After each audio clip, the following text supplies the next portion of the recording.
BRS పార్టీతో నాకేం సంబంధం అన్న? బీఆర్ఎస్ పార్టీలోకి వెళ్ళి నన్ను సస్పెండ్ చేసిండ్రు.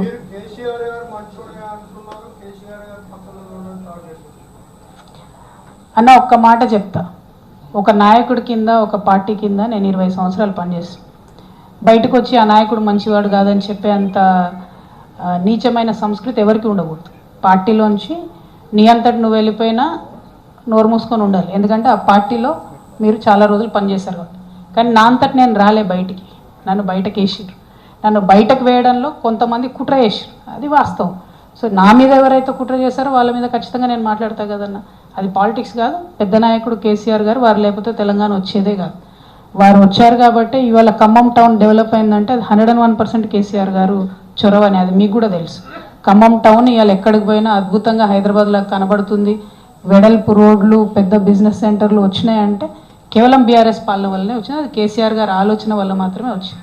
సో కేసీఆర్ గారు నేనేమనట్లే, ఎందుకేమనట్లే, ఆయన ఇట్లాంటి చిన్న చిన్న విషయాలు పట్టించుకోరు. కాకపోతే నన్ను కుట్ర చేసి నా కుటుంబానికి నా పార్టీకి కాకుండా చేసిన వాళ్ళని డెఫినెట్గా అంటా కదన్న.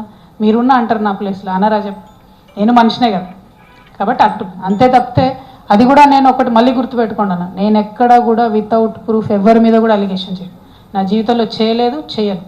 సో రేపైనా సరే ఎవరి మీద మాట్లాడినా సరే ఖచ్చితంగా ప్రూఫ్తోనే మాట్లాడతా. ఇప్పుడు నేనేం చెప్పా, తుమ్మల నాగేశ్వరరావు గారు లాంటి పెద్ద నాయకుడిని వదులుకోవడం 101% బీఆర్ఎస్ పార్టీ చేసిన మిస్టేక్. దానివల్ల 2 నష్టాలు జరిగినాయి పార్టీకి. ఒక వాతావరణం ఏర్పడింది రాష్ట్ర వ్యాప్తంగా, ఇది అందరు పెద్ద నాయకులు వెళ్ళిపోతున్నారు అనేటటువంటి. అది కరెక్ట్ కాదు కదా. అంత ఎక్స్పీరియన్స్ ఉన్న వాళ్ళు ఎక్కడ దొరుకుతారు? ఉన్నప్పుడు వాళ్ళని కాపాడుకోగలగాలి. సో ఇప్పుడు నన్ను 20 ఏళ్ళు పనిచేసి నన్ను బయటకు పంపించారు. సో అదే పార్టీలో ఉన్న వాళ్ళు ఆలోచించారు, అన్న వాళ్ళ బిడ్డనే బయటకు పంపించారు, మా సంగతి ఏంది అనుకోరా? అనుకుంటారు కదా. సమయం సందర్భం వచ్చినప్పుడు ఎగ్జిబిట్ చేస్తారు ఎవరన్నా కూడా. ఇప్పుడు ఇమీడియట్గా రేపు తెల్లారికల్లా రిజల్ట్ తెలియదు. మొన్న జూబ్లీహిల్స్లో తెలిసింది ఏమైంది, ఎందుకు జరగలేదు? మరి ఇంత వ్యతిరేకత ఉంది కాంగ్రెస్ పార్టీ అంటే. ఏ ఊర్లకు పోయినా కూడా నోరు తెరిస్తే ఫస్ట్ లకారంతో స్టార్ట్ చేసి తిడుతున్నారు. అయినా ఎట్లా గెలుస్తుంది అన్న జూబ్లీహిల్స్లో అన్ని వేల మెజార్టీతో? సో ప్రతిపక్షాలు, BJP utter flop, failure, BRS not up to the mark. కాబట్టి దాన్ని ఇంప్రూవ్ చేసుకోవాలి. ప్రతిపక్షం లేనటువంటి ఏ రాష్ట్రం కూడా బాగుపడలేదు. ఈ దేశంలో కూడా ఇవాళ వెనకడుగేస్తున్నాం మనం. అమెరికా లాంటి దేశాలు ఇష్టం వచ్చినట్టు వీసాలు క్లోజ్ చేయడం పెంచుతున్నాయంటే ఈ దేశంలో ప్రతిపక్షం లేదు కాబట్టి బీజేపీ ఏది చేసినా నడుస్తుంది. కాంగ్రెస్ ప్రతిపక్షంగా దేశంలో ఫెయిల్ అయింది. ఇక్కడ బీఆర్ఎస్ బీజేపీ ఫెయిల్ అయినాయి ప్రతిపక్షంగా. బీహార్లోనేమో ఘోరం ఓడిపోతుంది కాంగ్రెస్, ఇక్కడనేమో 25,000 మెజార్టీతో గెలుస్తుంది. How is it possible? అంటే ప్రతిపక్షాలు ఫెయిల్ చేస్తున్నాయి ప్రజల్ని. సో మేము తెలంగాణ జాగృతి నుండి ఆ ప్రతిపక్ష పాత్ర నిర్వహిస్తాం. ఖచ్చితంగా ఈ రాష్ట్రంలో ఒక అడిగే గొంతుకగా ఉంటాం.